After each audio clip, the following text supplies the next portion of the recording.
Hey there, a very happy Friday to you. I'm King 5 meteorologist Ashley Ruiz, taking a deeper dive into your forecast as we head into the final weekend of July. And it's going to be cooler than normal. For many of you, our weather pattern's about to flip once again. But first, it's going to be quite toasty once again today. But we are trending much cooler over the weekend and near normal into next week. And the reason why we're going to have cooler conditions and why we have the chance for showers. If you recall, what's left of that tropical storm still spinning offshore, and then you see one system, you see the band of clouds off to our north over British Columbia, and offshore, basically a system coming out of the Gulf of Alaska. That's going to bring changes to the area. The return of onshore winds for sure, and then the chance for some showers. So those are going to come together and eventually bring some showers to the area. Meanwhile, east of the Cascades, we have yet again high fire danger. So red flag warnings are in place. That goes from the eastern slopes of the Cascades all the way to pretty much the state line.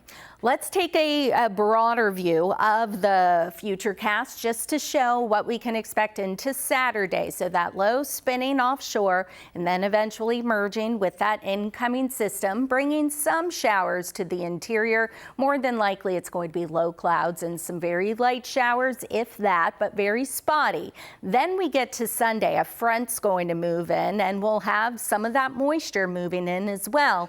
And so most of the rain, at least steady light rain, should stay more to the west of us over the Olympic Peninsula and then to the north of us. So slight shower chances here in Seattle, but the farther north you live, and then if you live on the Olympic Peninsula, that's where we'll have the greatest chance. And I'll show you on the futurecast a little zoomed in so you can plan your weekend, because again, we'll have some showers around, but temperatures going to be significantly cooler. So we'll have 60s, 70s, and then next week, generally 70s by the end of the week, likely going to top out near 80.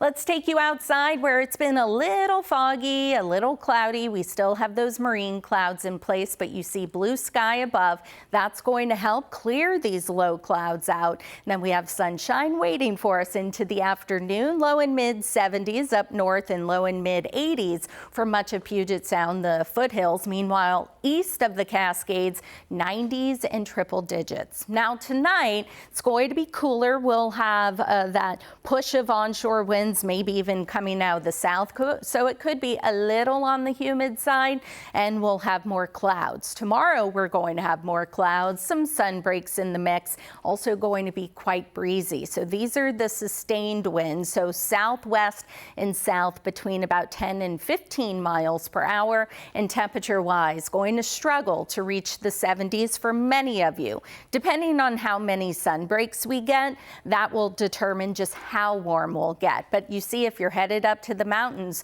going to be much cooler, especially compared to the past couple of days. But you see interior areas, 60s, 70s, the coast in the lower 60s. And then Sunday, some of us may not even hit 70 degrees, but you see it's pretty similar. The coast all the way to the eastern slopes of the Cascades, actually east of the Cascades, significantly cooler as well.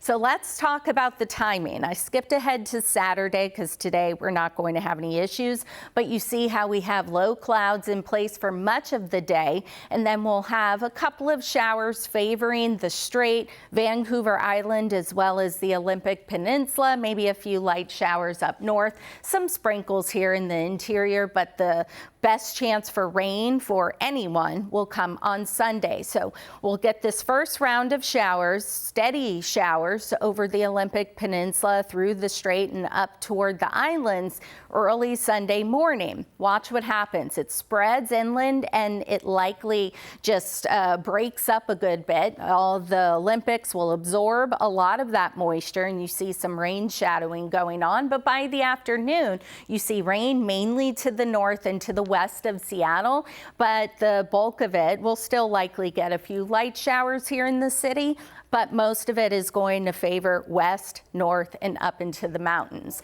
Then we get into Sunday night and we'll likely have some clouds, eventually likely going to clear things out. Through Sunday evening, you see this side of Puget Sound, not a lot of accumulating precipitation except up north, especially closer toward Bellingham, through the Strait, and then especially along the coast and up toward the Olympic Mountains and the Olympic National Park, and then east of the Cascades. Unfortunately, little to nothing. So today, going to be the brightest day of the next 3 days, temperature-wise, 70s and 80s, and then that big cool down is coming. Now, models are still a little iffy for next week. Monday and Tuesday, I added shower chances to the forecast. That could certainly change, but the most certain thing is by the middle half of the week, going to see brighter skies, temperature-wise in the 70s, maybe near 80. Beyond the 7-day forecast and into the first weekend of August, temperature-wise should be near normal and maybe another pattern flip as we head into the first full week of August.